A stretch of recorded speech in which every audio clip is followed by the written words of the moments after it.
Hello and welcome to Space Weather Reporting, where you will create your own space weather forecast using the iMovie as well as the Space Viewer applications loaded on your iPad.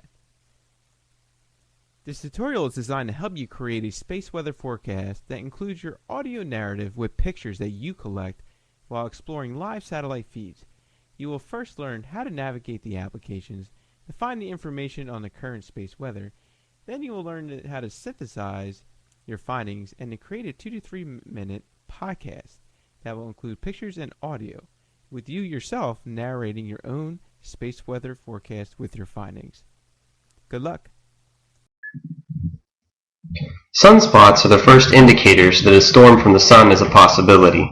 However, not all sunspots cause problems for Earth. The main question this module is seeking to answer is, do sunspot regions exist today that could be a source of solar storms? These spots are caused by increased magnetic activity that cools a certain portion of the surface of the sun, which is regularly millions of degrees hot.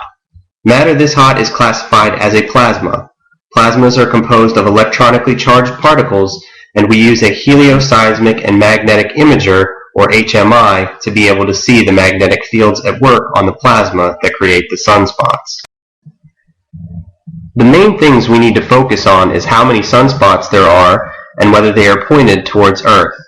The size and position of sunspots can tell us about solar activity that might produce solar flares and coronal mass ejections, which are explosions of plasma that come from sunspots.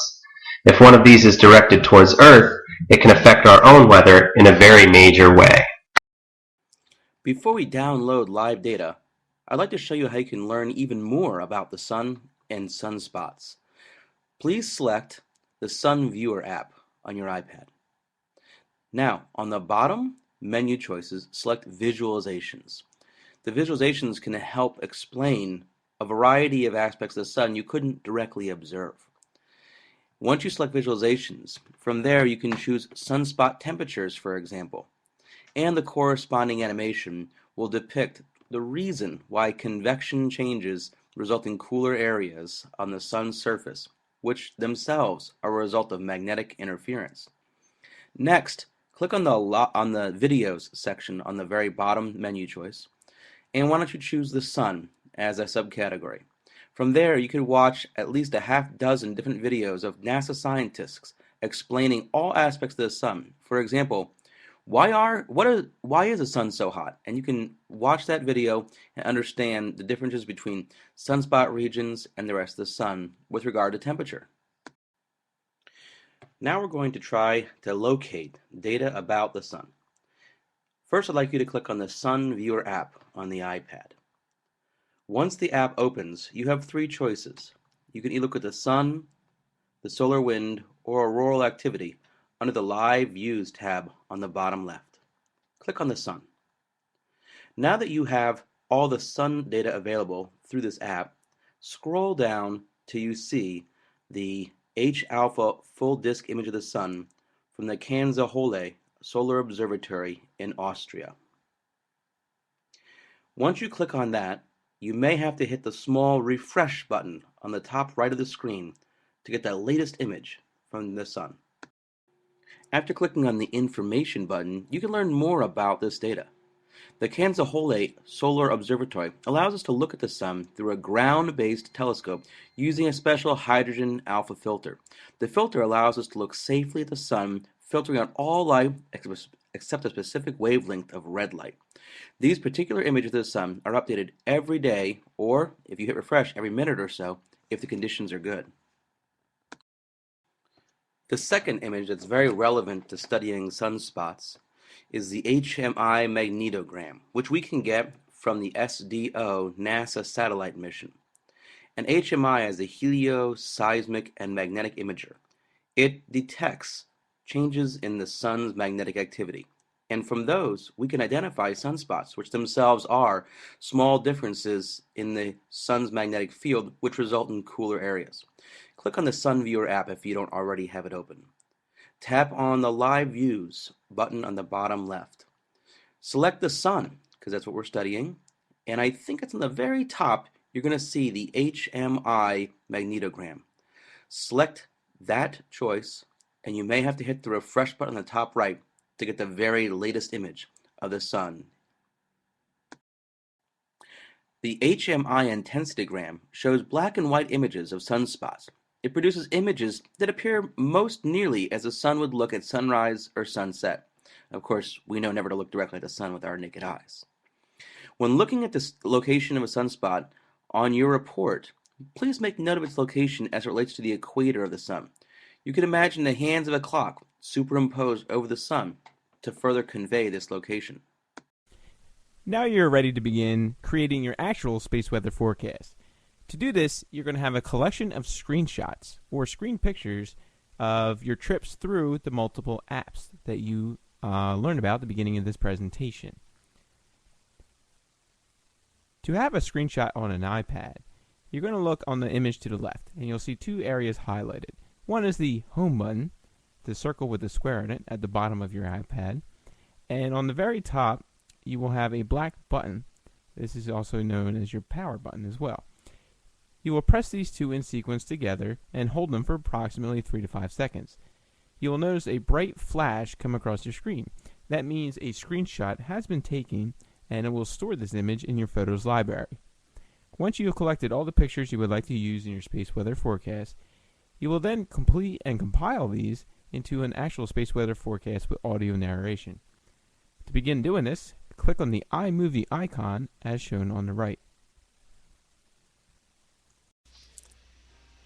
Once iMovie is open, it will look something similar to this.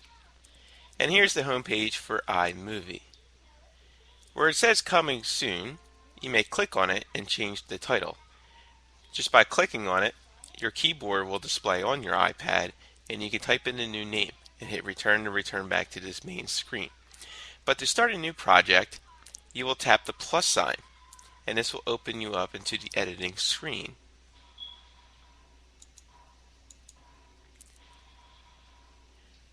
So before you get to your editing screen, you will select New Project or New Trailer, and you're going to select on New Project.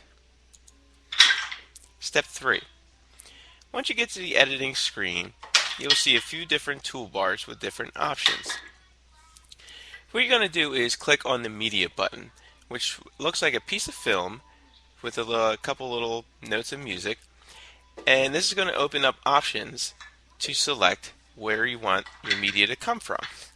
Once you select on this, you will then select your camera roll. This is where your screenshots are stored, and you simply scroll through your photos and select the ones that you would like to include in your space weather forecast. Once you loaded up a picture, it will display in your timeline, which is as you see below. To make it longer or shorter, simply touch it once with the finger and you'll notice that a yellow highlighting bar will surround it. At the end of it, you'll see a little yellow ball on the top, as you see in the center of my picture under step 4, and you can click and drag that with your finger either longer or shorter, depending on how long you would like that picture to last. My recommendation is to wait until you completed all your audio, and then you can adjust your pictures to match your audio after step 5.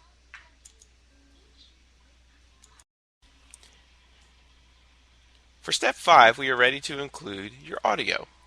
To do this, you will click on the microphone, as you see selected in blue, and a toolbar will come up that will say ready to record. You simply hit record and speak in a loud, clear voice in a quiet room, and it should pick up your audio pretty well. Once this is done, it'll add the audio and it'll look very similar to the picture you already put in on a different line, and you simply move it around with your finger to determine where you want your audio to go. So once you play around with this feature, you'll be ready to publish. Next, you're going to select the publish, and you're going to select Vimeo, because each one of these iPads are hooked up to a Vimeo account, and therefore you can post your video, and from there you can share the link and just share your video with whomever you like. Now I realize this tutorial is rather short and brief, And at any time, if you have any questions with iMovie, there's a help feature that's built into iMovie itself, where you see the yellow question mark on the top right of your iMovie toolbar. With this help, it goes category by category in great detail and very easy to read language. So if you want to get fancy and do some transitions, if you'd like to include an additional audio, try to include a little music intro, the sky is the limit, really, when it comes to creativity within your iMovie account. And I hope these basics will help you get going.